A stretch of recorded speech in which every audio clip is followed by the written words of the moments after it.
우리 옆에 분들과 인사하실까요? 참 반갑습니다. 참 잘 오셨습니다. 우리 옆에 분들과 잠깐 인사하겠습니다. 네. 이제 벌써 여름이 온 것 같아요. 지난주에도 제가 한참 더웠는데 오늘 날씨가 굉장히 더워요. 지금 한 94도 정도 되는 걸로 제가 보고 있는데 굉장히 날씨가 금방 이제 여름이 온 것 같습니다. 저도 자켓을 입으려고 했다가 이거 자켓 입고 하다가는 설교를 전혀 할 수 없겠구나라는 생각에 잠깐 내려두었습니다. 조금 날씨가 덥고 그런 상황 속에서도 우리가 기쁨을 잃지 않는 저와 여러분 되시기를 주님의 이름으로 간절히 축원드립니다. 오늘 이제 조명이 좀 어둡게 돼 있잖아요. 저희 교회가 이제 오래된 교회이기 때문에 이제 전력이 약간 약해졌다가 이렇게 들어왔다가 이래요. 그런데 오늘 전기가 좀 약해진 것 같아요. 그래서 이제 좀 어둡게 되는데요. 오히려 어두운 게 우리에게는 복이 되는 게 이제 이게 약해지면 좀 온도가 줄어들잖아요. 등에서 나오는 온도가. 그래서 조금 시원하게 예배를 드릴 수 있지 않을까라는 생각을 해봅니다. 여러분들 그런 생각 한번 많이들 해보셨을 것 같은데 한번 지금 우리 마음속에 한번 물어보면 좋을 것 같아요. 여러분들의 마음속에 지금 우리의 마음속에 예수님이 함께 하는가 한번 스스로에게 한번 질문을 던져보면 좋겠습니다. 지금 내 마음속에 예수님이 함께 하시는가? 지난 일주일의 내 삶 속에 예수님께서 함께 하셨는가? 그리고 나는 그것을 느끼며 살아왔는가? 한번 생각해 볼 수가 있을 겁니다.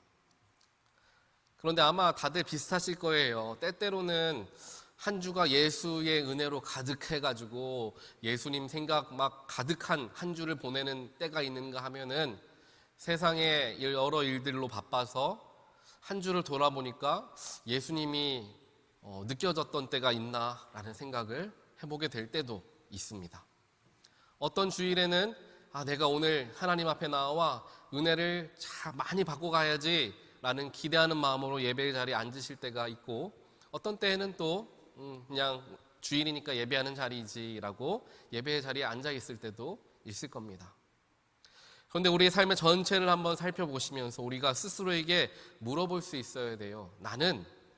우리는 예수를 믿는 사람인가 아니면 예수님의 사람인가 생각해 보아야 하는 거예요. 이게 같은 말인 것 같으면서도요 조금 다릅니다. 예수님을 믿는 사람과 예수님의 사람 이 약간 이 뉘앙스가 다르죠. 보통 우리가 예수님을 믿는 사람입니다 라고 이야기하는데요, 이 말 자체가 조금 더 깊이 있게 생각해 보면 조금 말이 안 되는 것처럼 느껴지기도 해요. 우리가 보통 부모님을 두고 누구누구의 저는 아들입니다, 누구누구의 딸입니다 라고 표현하잖아요. 우리 부모님과 저희 아버지와 저희 어머니와 저와의 관계는 신뢰의 관계예요. 모든 것을 다 이야기하고 서로를 위해서 기도해 줄 수 있고 비밀이 없는 정도로 서로에게 많은 이야기들을 나누는 그런 신뢰의 관계가 부모와 자녀의 관계이지 않습니까? 그런데 어디 가서 제가 누군가에게 제 소개를 할 때 저는 저희 아버지 누구누구를 믿는 사람입니다 라고 표현하지 않잖아요. 저는 누구누구의 아들입니다, 저는 누구누구의 딸입니다 라고는 이야기하지만 누구누구를 믿는, 부모 누구누구를 믿는 사람입니다 라는 표현을 안 한다는 거죠. 왜 제가 이 말씀을 드리느냐 하면은 예수님을 믿는 것보다 더 한 걸음 깊이 있게 나아가는 것이 예수님의 사람 그 자체이기 때문이에요. 이 세상에 예수를 믿는 사람은 굉장히 많습니다. 하지만 예수님의 사람은 적죠. 예수님의 때도 그랬어요. 오병이어의 기적이 일어났을 때 수천 명의 사람들이 예수야말로 진정한 메시아이고 기적을 일으키시는 예언자이다 사람들이 이야기하고 예수를 믿고 예수를 따랐습니다. 하지만 정작 예수께서 십자가를 지기 위해서 십자가 길을 걸어가실 때 그 마지막까지 예수를 따랐던 사람은 손에 꼽을 정도로 적었죠. 예수님께서 예루살렘 성에 입성하실 때 호산나 다윗의 자손이여 예수의 이름을 찬양하며 그를 반겼던 수천 명의 사람들이 있었는데 어느 순간 사람들이 이야기하기 수근수근하기 시작하죠. 저 사람은 하나님의 이름을 망령되게 일컬은 신성모독죄를 지은 사람이다. 이러한 이야기들이 소문 돌기 시작하니까 예수의 이름을 찬양하고 예수를 높이고 예수를 믿는다라고 이야기했던 수많은 사람들이 갑자기 등을 돌리며 오히려 그를 손가락질 하더라라는 것입니다. 즉 예수를 믿는 사람과 예수님께 붙들림 받은 예수님의 사람은 분명한 차이가 있다는 거예요. 비교를 하자면 아까 잠깐 말씀드렸던 것처럼 예수를 믿는 사람은 수없이 많습니다. 하지만 예수님의 사람은 적습니다.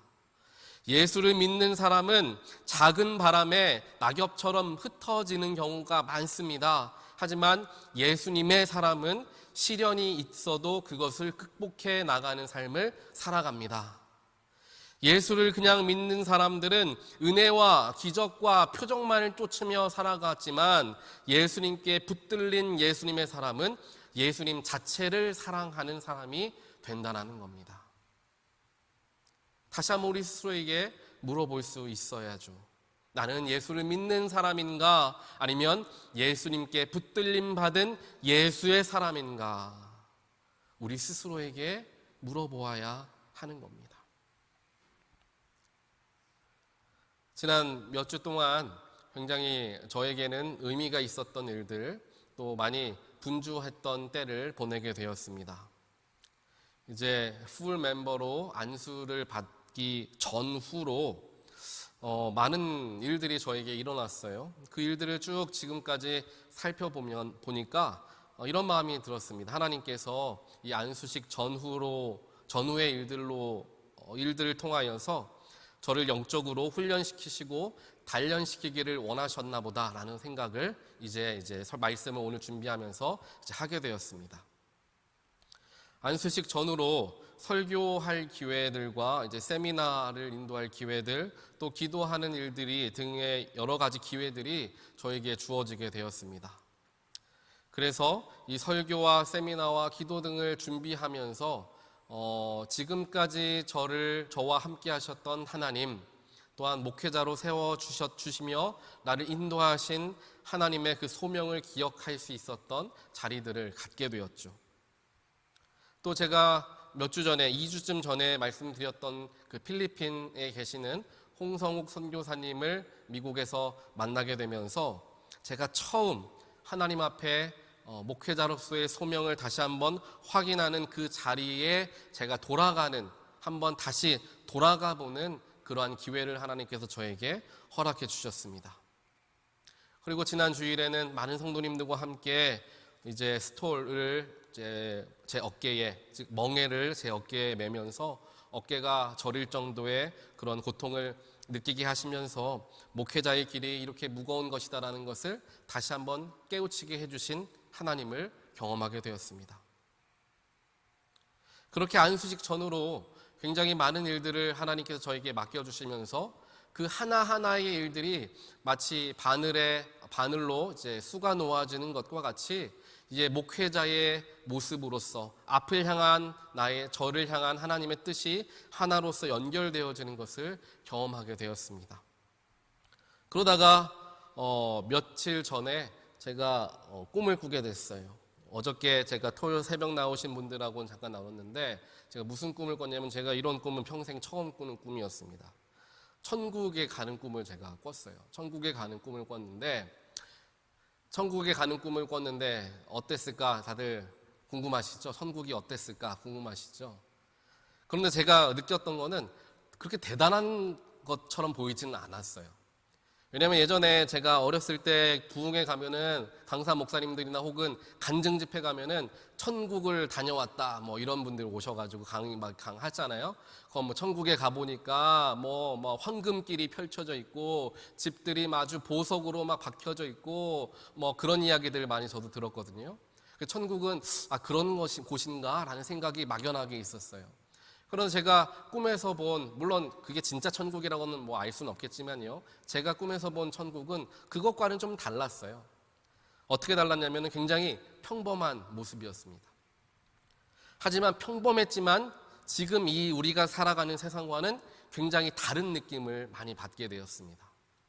제가 가보니까 천국에 가는데 제 앞에 사람이 한 줄 서 있는 거예요. 천국에 이제 들어가는 줄 서 있는 거예요.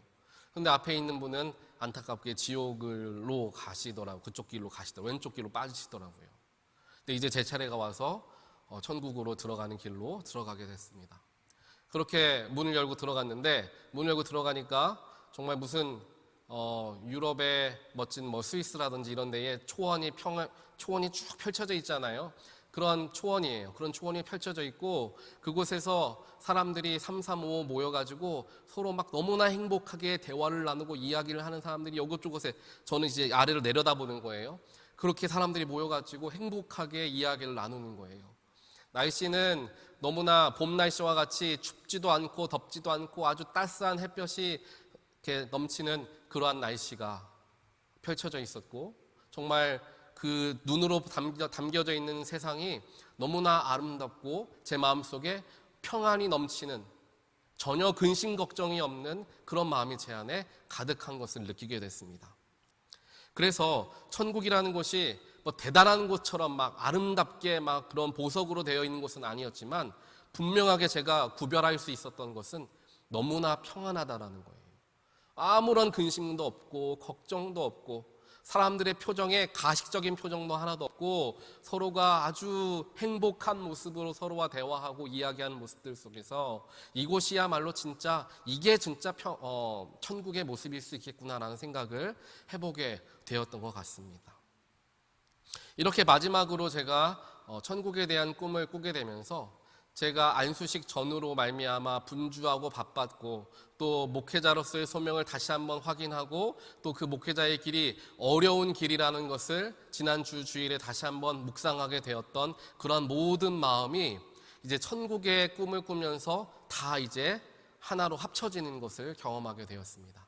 비록 그 길, 하나님의 소명을 감당하는 길이 어렵고 힘든 일이 될 수도 있고, 내가 때로는 피하고 싶은 길이 될 수도 있고, 수많은 근심과 걱정거리들을 지고 가야 하는 그런 멍에를 지고 가는 길과 같을지라도, 하나님과 그 길을 함께 나아갈 때 그곳이야말로 천국의 길이 될 것이며 평안이 넘치는 길이 될 것이다라는 그런 확신을 하나님께서 저에게 주셨던 거라는 생각을 하게 되었습니다.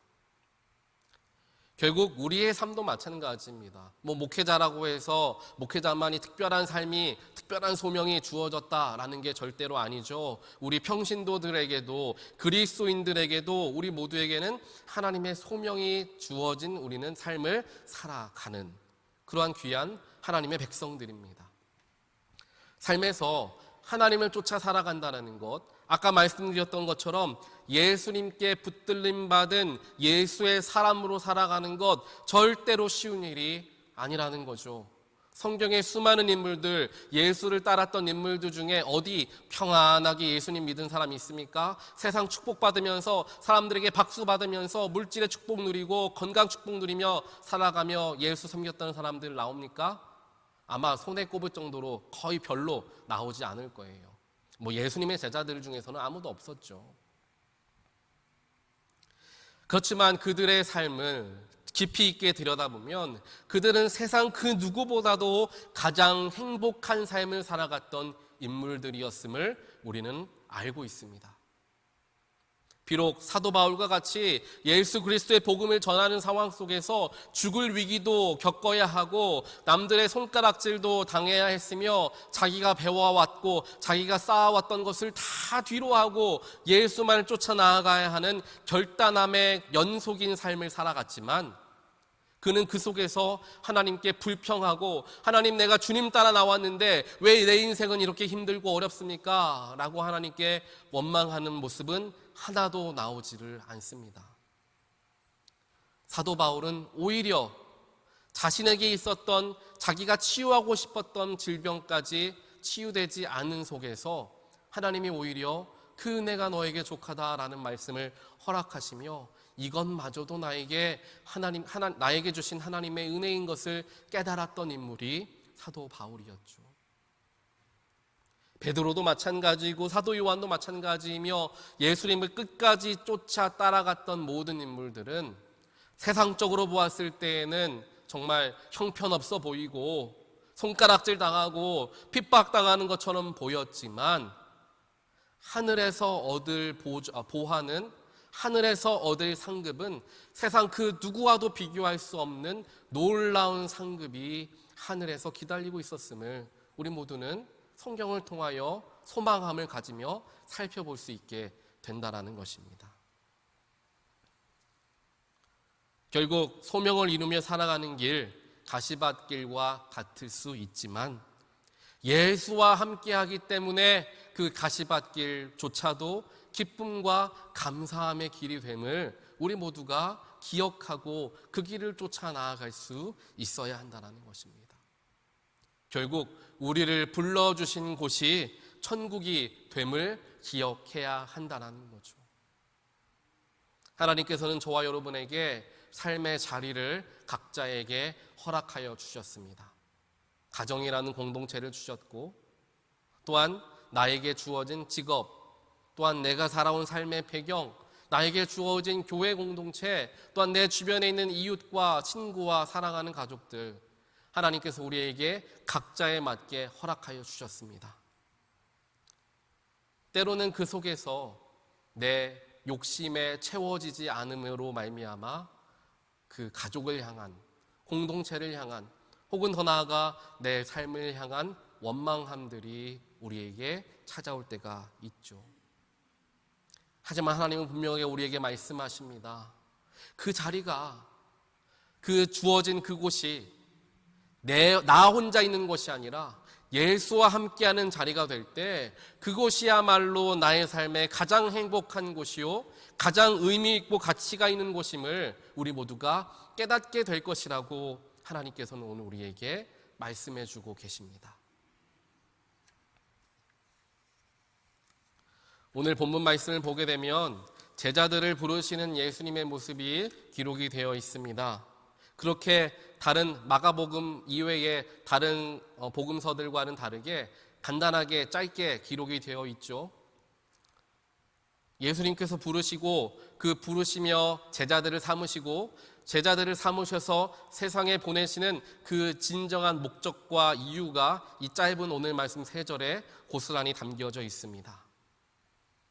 오늘 말씀 14절을 보니까 예수님께서 제자들을 부르시는데 뭐라고 말씀하시냐? 예수께서 12를 세우시고 예수께서 그들을 자기와 함께 있게 하셨다라고 말씀하고 있습니다.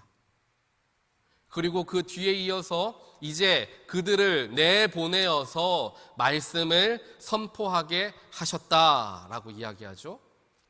또 연결되어지는 15절에서는 그렇게 하심과 동시에 귀신을 쫓아내는 권능을 가지게 하셨다라고 이야기합니다. 즉 예수님께서 제자를 세우셔서 하신 일은 그들이 예수와 함께하게 하시고 그들을 내보내시며 말씀을 선포하게 하셨고, 또한 귀신을 쫓아내는 권능을 그들에게 허락하시며 귀신을 쫓아내게 하셨다라는 것입니다. 이것은 12명의 제자들에게만 허락되어진 말씀이 아니라 저와 여러분들에게 허락되어진 하나님의 약속이며 말씀이 되어지는 것입니다. 왜냐하면 우리 모두는 예수의 제자로서 부르심 받았고 제자로서 삶을 살아가게끔 소명을 받은 자들이기 때문입니다. 결국 예수의 제자로 부르심을 받은 우리 모두의 모습 속에서 드러나야 하는 것은 첫째로 예수와 동행하는 것, 두 번째는 우리의 삶에 복음을 들고 우리의 삶으로 나아가는 것, 세 번째로는 세상의 모든 권세를 이겨내는 능력으로 삶을 살아가는 것. 이 세 가지가 예수님께서 우리를 제자로 삼아 주시면서 훈련하시고 또한 우리에게 준비시키시며 보내시는 모습들이 이 세 가지 속에 담겨져 있는 것이죠. 결국 예수님의 사람, 예수의 제자의 모습은 복음을 증거하며 삶을 살아가고 세상에 휩쓸려 살아가는 것이 아니라 세상의 권세를 이기며 살아가는 삶, 또한 예수와 함께하는 삶을 살아가는 자들이 바로 예수님의 사람이요 예수님의 제자된 삶이 되어진다라는 것입니다. 예수의 사람의 모습이 바로 이 특징들이, 이 모습 속에 이 특징들이 담겨져 있는 거죠. 예수와 함께 하도록 예수 안에 모이고, 이제 예수와 함께함을 통하여 훈련받고 하나님의 은혜를 받은 자들은 세상으로 내보내져서 세상을 이기며 말씀을 선포하고, 그러다가 다시금 예수 안에 모여서 예수와 함께 은혜를 누리고 충전받고 다시금 세상으로 나아가는, 바로 그리스도인들이 항상 영적으로 호흡해 나아가는 모습과 닮아 있다는 것입니다. 우리가 한 주를 시작할 때 한 주의 가장 시작인 주일을 하나님 앞에 나와 예배하는 자리가 이제 남은 6일을 살아가는 영적인 힘을 공급받는 시간이 되어진다는 거예요. 그렇기 때문에 주일 예배 시간이 우리에게 너무나 중요한 시간이죠. 한 주를 살아갈 힘을 공급받지 않고 어떤 사람이 6일간 삶을 잘 살아낼 수가 있겠습니까? 어떤 하나님의 사람이 6일 동안 하나님의 말씀을 선포하고 세상을 이기며 살아갈 수가 있겠느냐라는 거죠.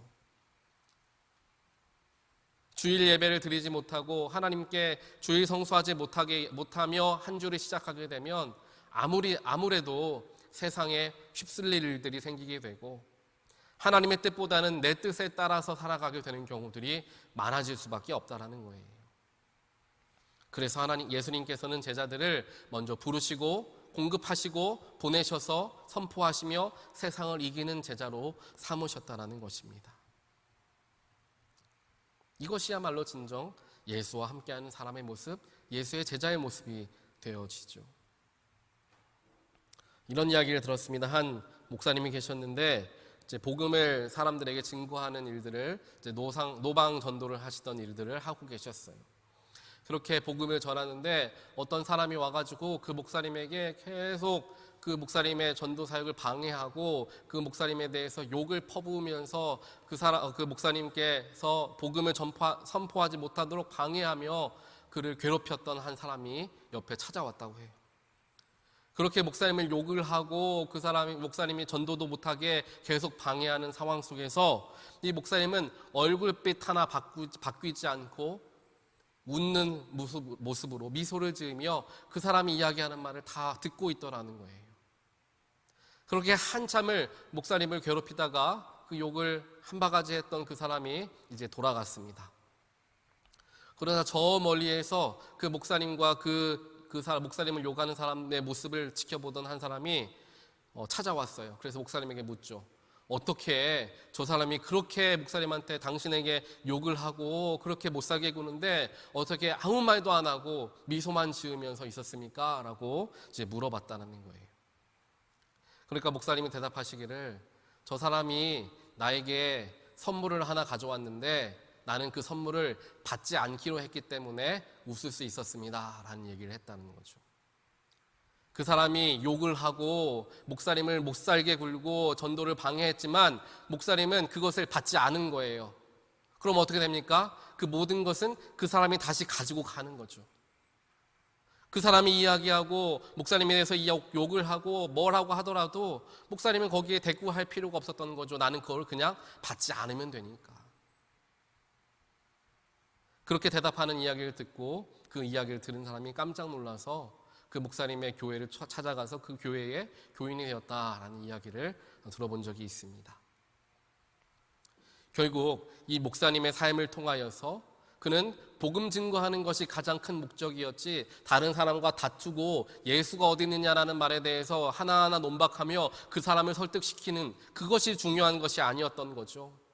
또한 세상이 자기를 괴롭히고 세상의 모든 악한 것들이 자기를 침범하고 넘어뜨리려고 할 때 거기에 넘어가는 것이 아니라 오히려 그 세상 권세를 이길 수 있었던 능력이 이 목사님에게 있었기 때문에 그 어려운 일도 그냥 웃으며 넘길 수가 있었던 것입니다. 결국 예수님의 사람은 세상에 이끌려가는 사람이 아니라 세상을 이기고 오히려 세상을 이끌며 살아가는 사람이 된다는 거죠. 우리의 삶에 얼마나 예수님 이외에 중요한 게 많나요? 한 주를 살아가다 보면 예수님보다 더 많이 생각하고 더 많이 걱정하고 더 많이 염려하는 것들이 얼마나 우리 주변에 많이 있습니까? 하지만 제가 꿈을 통해서 천국을 바라보고 마지막 때를 생각해 보게 되니까 결국 죽고 나서 들고 가는 건 아무것도 없다라는 거죠. 죽고 나서 천국에 가서 사람들이 서로에게 묻지 않습니다. 당신은 살아생전 재산이 얼마였습니까? 당신은 공부 어디까지 했습니까? 당신의 자식들은 지금 뭐 하고 있습니까? 당신은 세상에 얼마나 많은 것들을 누리며 살아갔습니까? 이런 것 전혀 물어보지를 않는다는 거예요. 하지만 그때가 되었을 때, 마지막 때가 되었을 때 단 하나 물어보는 질문은 하나, 이거라는 거죠. 당신은 예수님 믿었습니까? 당신은 예수님 잘 믿었습니까? 당신은 예수님의 사람으로 살아갔습니까? 당신은 몇 명에게나 복음을 전했나요? 이러한 질문들을 우리가 받게 될 거라는 거죠. 결국 지금 이 세상 속에서 정말 중요한 것처럼 여겨지고 정말 진정한 가치를 가지고 있는 것들을 넘어서는 것처럼 보여지는 세상의 것들을 우리가 바라보며 그것들 속에서 헤어나오지 못하는 삶을 살아가지는 않나. 결국 죽고 나면 아무것도 들고 갈 수 없는 그 모든 것들, 그것들 때문에 시간을 소비하고 낭비하기보다는 죽고 나면 물어볼 것들에 대하여 답을 준비하고 예수님께서 나에게 찾아오셔서 물으셨을 때 예수님, 내가 이렇게 주님 위에 살아왔습니다 라고 말할 것들 미리미리 준비해서 마지막 때를 내가 서게 되었을 때 예수님께 칭찬받는 우리의 삶이 되어야 하지 않겠는가 라는 생각을 다시 한번 해보게 됩니다. 결국 내려놓음을 통하여 우리의 삶이 더욱더 풍성해짐을 경험합니다. 교회도 마찬가지입니다. 우리 교회가 비본질적인 것을 쫓아가는 교회가 아니라 진짜 중요한 것을 위해 모든 것을 드릴 수 있는 마음을 가지고 나아갈 때 그 교회야말로 능력 있는 교회, 생명 있는 교회가 될 줄 믿습니다.